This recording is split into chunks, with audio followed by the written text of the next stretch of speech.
Well, Payback 2014 has become a close, and I am here to do my review for the 2014 edition of Payback. Now, Payback to me was an okay show. It wasn't bad, and it wasn't great among any sorts of the imagination. But let's go ahead and get into the review. El Torito versus Hornswoggle. This match was really entertaining, and I liked the match. It was a lot of 3B and Los Matadors getting involved. This was mask versus hair. And El Torito had the little tape on his tail as if it was growing back, which was pretty funny.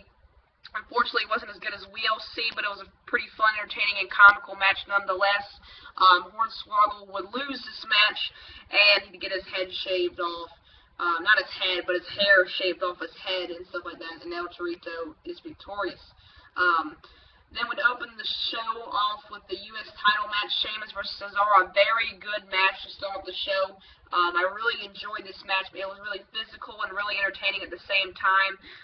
Cesaro and Sheamus, their styles mesh well together, and their the physicality they have and everything that they go into as, making a great match, So, they had uppercuts, the battering ram caught into an uppercut. They did a couple of suplexes and stuff, foreshadowing, going back their feud, with the German suplex that got him this opportunity to some degree, and, that kind of stuff. And, Cesaro and Sheamus was pretty good. It was evenly back and forth kind of action and stuff like that. Cesaro would go for the Cesaro swing, and after he would be done with it, Sheamus would get the roll-up or the inside package or the the cradle to defeat Cesaro. And Sheamus retains his title. I'm pretty happy that Sheamus retains his title. I love Cesaro, but I'm glad Sheamus retained his title because Cesaro didn't necessarily need the title, if you know what I mean. Cesaro didn't need the title because he's going to win Money in the Bank, and he's already won the U.S. title, and we've known from past experience that giving a Paul Heyman guy a mid-card championship like a Curtis Axel, we see what happened to him. So it's good to the fact that Cesaro didn't suffer of having the U.S. title again because, he's going to have to lose it at some point. That just kind of kills his momentum. So now he's going to go to the Money in the Bank, and he's going to win the Money in the Bank, hopefully. Cross your fingers, maybe bad news Barrett, possibly. It's up in the air. We don't even know who's in Money in the Bank, but I'm sure he's going to be in there in the front runner to win the Money in the Bank ladder match. But yeah, with that said, Sheamus wins this match, a very good opener, and I thought the match was really good. And then this match was made via WWE.com, and after a match on Raw, RybAxel was talking it up with the Rhodes brothers, and the Rhodes brothers would wind up challenging RybAxel, and the match was nothing more than a Raw tag team match that we normally see. At the end of the match, RybAxel win. Kind of a botched finish. Ryback actually didn't really do a shell shock, more of a Samoan drop on to Cody Rhodes, but it's okay. The Rhodes brothers, at the end of the match, Cody Rhodes got on the mic and said, "I think you need to find a new tag team partner." So the split was a little bit mediocre and something, and not necessarily what I'd like to see from the Rhodes brothers split. But I think they might save this match for SummerSlam. I'm afraid this might get a Raw treatment or possibly maybe even a Money in the Bank treatment. Or, we still have 2 more pay-per-views until SummerSlam. So we got Battleground, and we got, because Battleground got moved from October to, July. So, Money in the Bank, Battleground, and then SummerSlam. So I wanted to go to SummerSlam, but unfortunately they're doing this way too quickly for it to be going towards SummerSlam. But yeah, Rhodes brothers split. RybAxel picks up the win, and eventually I'm assuming they'll probably get another tag team title shot. Next match, Big E versus Rusev with amazing, scorching hot Lana by Rusev's side. The match wasn't much. Big E actually didn't get much offense in. There was one spear through the ropes, and that was pretty much it. And Rusev wins with the accolade submission. Nothing much more of a squash match. Then coming up is Bo Dallas versus Kofi Kingston because Booker T heard word on this pre-show that Kofi Kingston was going to be in the match because he was like, "I'm hearing a word currently that Kofi, you're going to be in the match," and against Bo Dallas.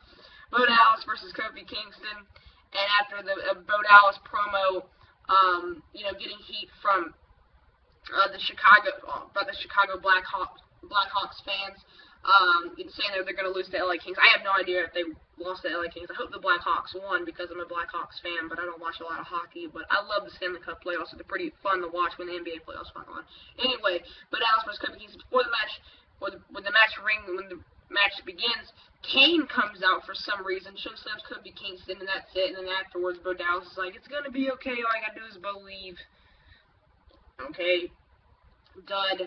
Intercontinental Championship match, Bad News Barrett versus RVD. Bad News Barrett picks up the win here. This match was disappointing to me. Nothing really much to say here or anything to acknowledge. Bad News Barrett won with the bull hammer elbow.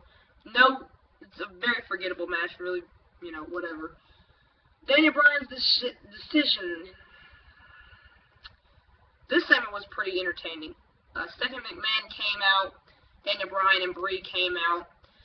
They have an exchange of words, and then CM Punk chants flooded the arena, and then Stephanie said,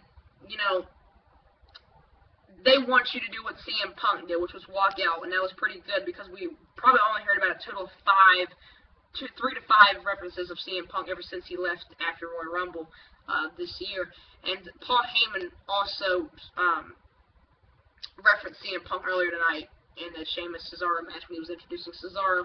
Anyway, Daniel Bryan and Stephanie would have an exchange of words, and eventually Bray told him, you need to do the right thing, and then Bray said she quit, and then Stephanie started laughing, and then after that she slapped Stephanie, and Stephanie ran in the locker room. So again, they're dragging this out. I know they're trying to get a good prognosis, and they're trying to get an accurate prognosis so they can start planning the card and start getting and booking his return for future shows and stuff. But really, we're going to have to wait till Raw to see what happens again, whether or not Stephanie strips Daniel Bryan of the title or not. Brie quit, okay, Raw. She was never acknowledged she was fired, so I guess we come out in a point where everybody wins. And they lead off on a yes chant, then we get to the last match, John Cena versus Bray Wyatt. And man, match of the night. And don't even say Evolution and the Shield was match of the night, because this was the match of the night. This was the best match on the show. Now, in the beginning of the match, it started off slow, and I was like, man, this match is just going to be another one of those nights. It's going to be Extreme Rules 2.0. And yet they surprised me. That didn't happen.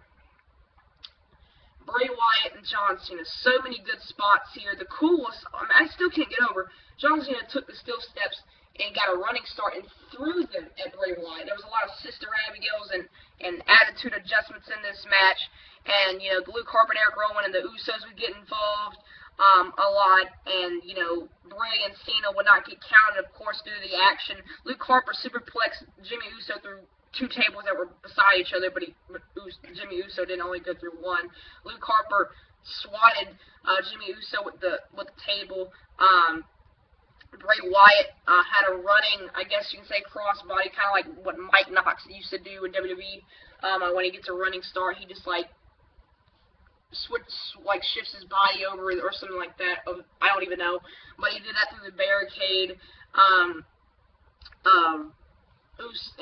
The other Uso put Eric Rowan through a table, not necessarily, he just did I don't know what to call it. But yeah, he went through the table and stuff. I mean, it was just an overall good match. I mean, they brawled through the arena, throughout the arena. Everything was good. There was a lot of good spots in here, and Cena got caught in the Sister Abigail, and then Sister Abigail in the barricade, and Cena had 2 attitude adjustments. Bray still got up. Without the help of Luke Harper and Eric Rowan, and, able to get up or whatever. And Cena, he would get tossed over where the pyro was and made this big explosion, which was pretty cool. It made a sound. I didn't see any fireworks or pyro or whatever. But anyways, Cena would wind up AAing Bray Wyatt through the one of the boxes or the crates or whatever, and it was cardboard, and dust flew and everything. It was pretty cool. And then there's this other crate, and there's this big hole, and then Cena just put it over Bray Wyatt. I didn't like the finish. The finish was okay. I didn't necessarily thought that would be the finish that I wanted. I wanted Bray Wyatt to win, but I knew that wasn't going to happen. So this match was very good. John Cena picks up the victory, and there you have it. Unfortunately, and this is the end of the feud, finally. It actually should have ended on April 6th, 2014, at WrestleMania 30. However, then again, it's June 1st, 2014. Then we get to the Divas Championship match, Paige versus Alicia Fox. Paige wins. Paige is so boring. Paige is boring. Her title reign's boring. Give her a gimmick. Give her a character. Give it something to the Monday Line when she was in NXT. Then was Born Elimination match, Evolution versus The Shield. Throughout the night, I talked with Anything Goes show, WWE, John, Mr. Charisma 06, Nick, the one, the only pick, and we were, conversing, I guess you could say, about this match and how they were going to, deal an elimination or after elimination, stuff like that. But we were thinking that the Shield was going to win. The Evolution was going to win. I was thinking Evolution was going to win it as well, and, Sheamus was going to come down there and bro kick Roman Reigns here and replace Batista now that Batista's going away. But now, as John told me, it's a changing of the guard. It's the changing of the guard. And, Evolution and the Shield, they had a lot of good storytelling throughout this match. There's a lot of good spots here and there. They held Roman Reigns' arms on the steps, and they whacked him with kendo sticks. They put Roman Reigns through the announce table. They went out throughout the arena, and Triple H used a monitor on the Seth Rollins. But it was kind of a long, slow-paced match, but the storytelling was good in the match, which was something I like, the storytelling, but I also like good match quality at the same time, so I don't know what to necessarily feel about this match. Dean Ambrose and Seth Rollins were isolated in the match a lot. At one point, they were doing tags, and they were tagging in and out of the match. I was like, there's 3 key words. No holds barred, and then they finally introduced that, and eventually Seth Rollins get isolated, and he'd come off the stage or near the Titantron, not all the way up on the top of the Titantron, but where the staging area is, and did a big cross body onto everybody. Blue Tista, who was dressed all in blue attire, somewhat like this Charlotte Hornet shirt. I really like this shirt. I wanted to reference this at some point. I finally got able to do so. Charlotte Hornets for the win. Blue Tista would get eliminated first, and with a spear by Roman Reigns, and then a cover by Seth Rollins or whatever. And then afterwards, we were thinking, oh, Rollins or Ambrose is going to get eliminated next, but then it would be Orton. Orton would get eliminated, and then it would be down to Triple H. And then finally, they dragged it out, and then Batista would spear Roman Reigns, and then Batista went away, and then Orton gave Triple H the sledgehammer, and then eventually, and then he hit Ambrose, and then Roman Reigns would spear Triple H, 1, 2, 3. I was shocked. I was shocked that they went this way, and I thought they were the Shield beat, Evolution.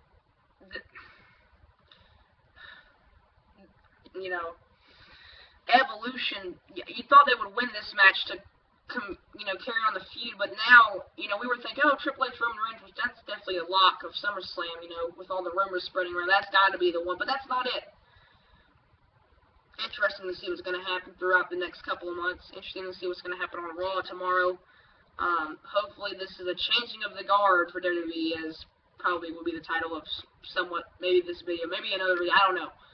But, yeah. Payback 2014. 7 out of 10, could change, the grade could change, higher, lower, I don't know, but right now, 7 out of 10, Payback 2014 review. Thank you for watching, really appreciate you guys viewing this video, and, Shield stand tall, and, yeah, thank you for watching. Subscribe if you like this video, and you want to see and get other stuff like figure reviews, etc. Thank you for watching, peace.